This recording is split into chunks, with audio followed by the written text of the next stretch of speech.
Il était une fois, dans une ville très animée, dans une rue très animée, de très petits appartements.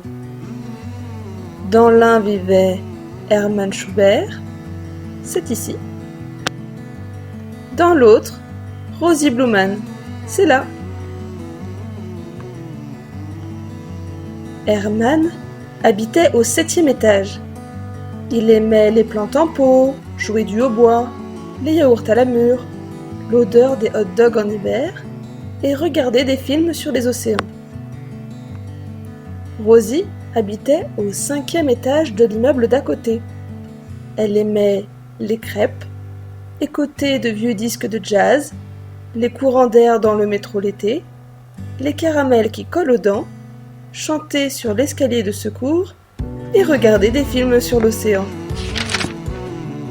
Hermann et Rosie adoraient vivre dans cette grande ville. Ça klaxonnait, ça vombrissait, ça bourdonnait. Et certains jours, ils avaient le sentiment que rien n'était impossible. Mais bien souvent, ils s'y sentaient seuls. Hermann travaillait dans un bureau au 51e étage d'une tour. Il passait la journée au téléphone à vendre toutes sortes de choses.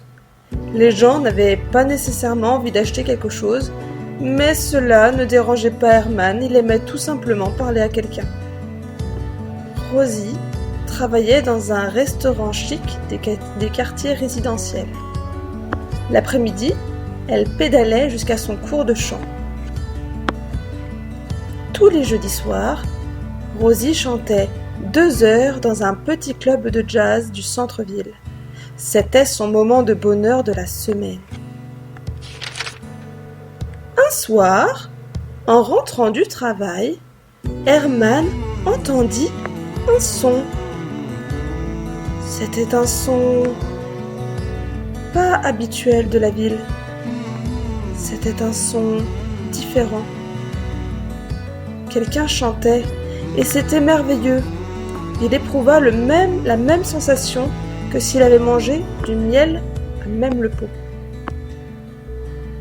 Cette nuit-là, la chanson flottant toujours dans sa tête, Hermann monta avec son hautbois sur le toit et se lança dans un petit morceau de jazz entraînant. Dans l'immeuble d'à côté, Rosie commença alors à fredonner et à battre la mesure avec ses doigts de pied. La musique du hautbois emplissait la pièce. C'était l'air le plus beau qu'elle ait jamais entendu. Et l'air lui resta en mémoire. C'est souvent le cas avec les bonnes mélodies. Elle le fredonnait aussi souvent qu'elle pouvait pour ne pas l'oublier.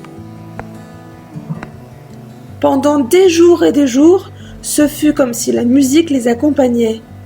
Hermann ne cessait d'entendre cette merveilleuse voix et Rosie ne cessait d'entendre le petit air qu'elle adorait. Partout. Partout. Et puis un beau matin, Hermann découvrit en arrivant au bureau qu'il avait perdu son travail. Il ne vendait pas assez de choses.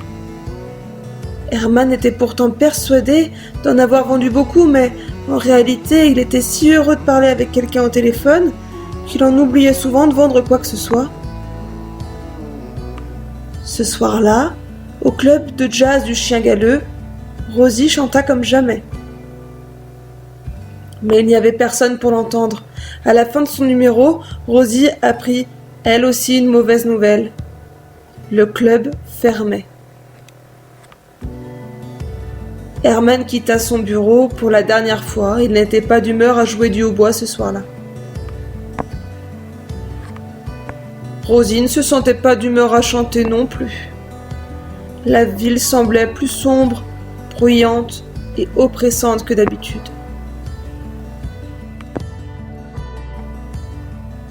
Hermann Schubert s'assit dans son tout petit appartement et grignota des bretzels. Pour se remonter le moral, il décida de regarder l'intégrale de sa collection de films du commandant Cousteau sur le monde sous-marin. Son hautbois était soigneusement rangé sous son lit. Rosie Bloom se mit quant à elle à faire des crêpes dans la cuisine de son tout petit appartement. Des monceaux de crêpes, bien plus qu'elle ne pourrait jamais en avaler. Et comme elle ne se sentait pas mieux après cela, elle décida de regarder elle aussi l'intégrale de sa collection de films du commandant Cousteau sur le monde sous-marin. Les jours, les nuits et les semaines s'écoulèrent lentement. Rosie perdit sa voix, étouffée par les bruits de la ville, et Herman perdit son envie de jouer au bois. La ville était toujours en mouvement, mais elle s'était désaccordée.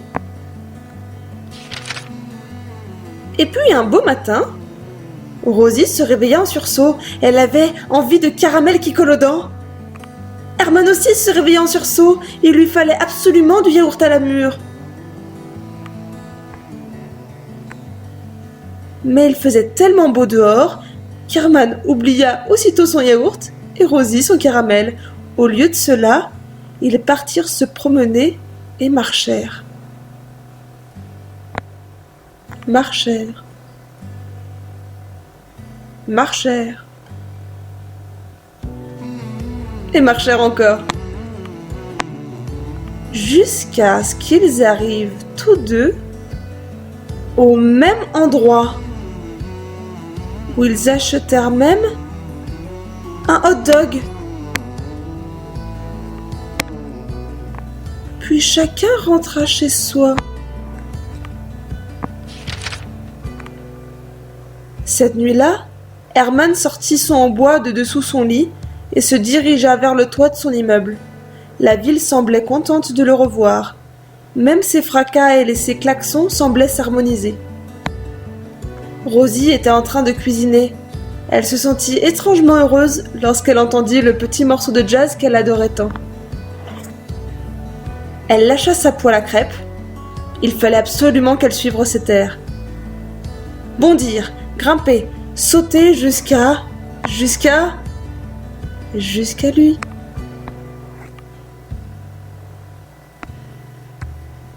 Un soir, dans une ville très animée, dans une rue très animée, sur le toit d'un immeuble très, très haut, Rosie trouva Herman.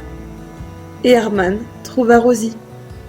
Et la ville ne fut plus jamais tout à fait la même.